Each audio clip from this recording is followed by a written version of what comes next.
এক তরুণ ডাক্তারকে তার সিনিয়ররা বলেছিলেন, তুমি পাগল, এটা কোনোদিনই সম্ভব না। ২০ বছর পর সেই পাগলামিটাই আমেরিকার সরকারি স্বাস্থ্য বীমার অংশ হয়ে গেল, আর হার্টের চিকিৎসার ইতিহাসে যোগ হলো এক নতুন অধ্যায়। আজ শোনাবো সেই গল্প। শেষ পর্যন্ত থাকুন, কারণ গল্পের শেষটাই সবচেয়ে বড় চমক। সময়টা ১৯৮০-র দশক। তখন পুরো পৃথিবীতে কার্ডিওলজিতে একটা কথা বিশ্বাস করত, হার্টের আর্টারিতে একবার ব্লক জমলে সেটা একমুখী রাস্তা, অর্থাৎ সেটা শুধু বাড়তেই থাকবে, কোনোদিন কমবে না। মেডিকেল বইগুলোতেও একই কথা লেখা ছিল, ক্লাসেও তাই পড়ানো হতো। তাই চিকিৎসার লক্ষ্য ছিল সীমিত, ওষুধ দিয়ে যতটুকু পারো সামলাও, আর অবস্থা খারাপ হলে রিং বা বাইপাস করো। রোগীকে বলা হতো, আপনার রোগটা নিয়েই বাঁচতে হবে, বাঁচতে শিখুন।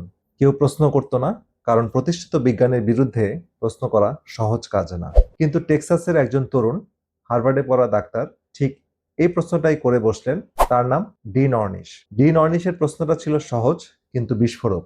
যে কারণগুলোতে ব্লক তৈরি হয়, ক্ষতিকর খাবার, ধূমপান, দুশ্চিন্তা, একাকিত্ব, সেগুলো যদি পুরোপুরি সারিয়ে দেই বা সরিয়ে ফেলা যায় সেই ফ্যাক্টরগুলোকে, তাহলে শরীর কি নিজে নিজেই ব্লক সারাতে পারবে? এটাই ছিল তার প্রশ্ন। তো সিনিয়র ডাক্তাররা হেসেছিলেন, কেউ কেউ বলেছিলেন তার ক্যারিয়ার শেষ।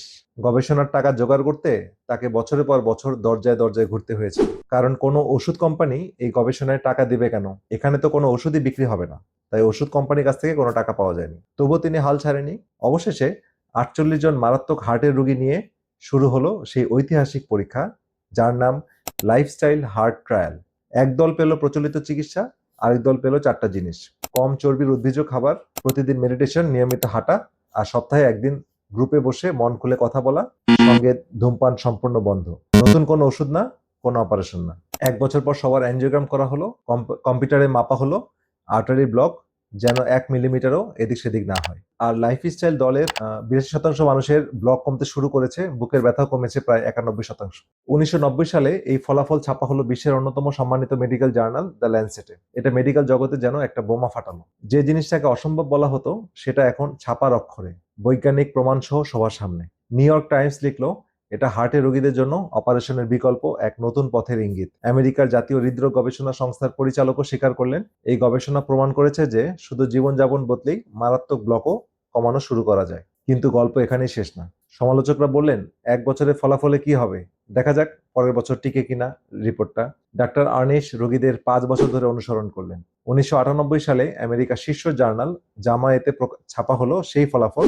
যারা প্রোগ্রাম চালিয়ে গিয়েছিলেন, ৫ বছর পর তাদের ব্লক আরো কমেছে। আর যারা প্রচলিত পথে ছিলেন, হার্টের সমস্যার ঘটনা ছিল দ্বিগুণেরও বেশি। আর সবচেয়ে বড় স্বীকৃতিটা এলো আমেরিকার সরকারি স্বাস্থ্য বীমা মেডিকেয়ারে আনুষ্ঠানিকভাবে ডাক্তার আর্নিশের প্রোগ্রামকে হার্টের রোগীদের চিকিৎসা হিসেবে অনুমোদন দিল। ভাবুন একবার, যে ডাক্তারকে পাগল বলা হয়েছিল, তার প্রোগ্রামের খরচ এখন খোদ আমেরিকার সরকার বহন করে। আজ পৃথিবীর সবচেয়ে বড় হার্ট সংস্থা আমেরিকান হার্ট অ্যাসোসিয়েশন থেকে শুরু করে সবাই এক বাক্যে স্বীকার করে, লাইফস্টাইল বদলানোই হার্টের চিকিৎসার ভিত্তি। তো এক ইতিহাস থেকে আমাদের জন্য ৩টা শিক্ষা দিয়ে যায়, বা ৩টা শিক্ষা আমরা পাই। এক হচ্ছে, হার্টের রোগ কোনো একমুখী রাস্তা না, সঠিক পদক্ষেপ নিলে শরীর নিজেই সারতে শুরু করে। ২ হচ্ছে, ওষুধ আর ডাক্তারের চিকিৎসা চলবে, কিন্তু আসল কাজটা আপনার হাতে। আপনার প্লেটে বা পাতে কি উঠছে, প্রতিদিন হাঁটছেন কিনা, দুশ্চিন্তা সামলাচ্ছেন কিনা, আর মনের কষ্ট কারোর সঙ্গে ভাগ করছেন কিনা। ৩ নম্বর হচ্ছে, ডাক্তারের পরামর্শ ছাড়া কোনো ওষুধ বন্ধ করবেন না বা অপারেশনের সিদ্ধান্ত বদলাবেন না। লাইফস্টাইল হলো চিকিৎসার সঙ্গী, প্রতিদ্বন্দ্বী না। একজন মানুষের জেদ আর সাহস পুরো কার্ডিওলজির ইতিহাস বদলে দিয়েছে, আর আপনার একটা সিদ্ধান্ত বদলে দিতে পারে আপনার পরিবারের ইতিহাস। এই গল্পটা যদি আপনাকে একটু নাড়া দিয়ে থাকে, ভিডিওটা শেয়ার করুন, হয়তো এমন কারো টাইমলাইনে পৌঁছাবে যার আজই এটা জানা দরকার ছিল। আর কমেন্টে জানান এই গল্পটার কোন অংশটা আপনাকে সবচেয়ে বেশি অবাক করেছে। ৮২% মেডিকেয়ার নাকি এক ডাক্তারের জেদ? ভিডিওতে যে গবেষণার কথা বললাম, ল্যান্সেট, জামা, সবগুলো রেফারেন্স কমেন্টে পিন করে দিচ্ছি। নিজের চোখে যাচাই করে নিন, কারণ স্বাস্থ্যের ব্যাপারে অন্ধবিশ্বাস নয়, প্রমাণই শেষ কথা। এমন গবেষণা ভিত্তিক স্বাস্থ্য কন্টেন্ট নিয়মিত পেতে পেজটি ফলো করে রাখুন। যারা ইউটিউবে দেখছেন, চ্যানেলটি সাবস্ক্রাইব করুন। সুস্থ থাকুন, আর মনে রাখবেন, আপনার হার্টের সবচেয়ে বড় ডাক্তার আপনি নিজেই। আল্লাহ হাফেজ।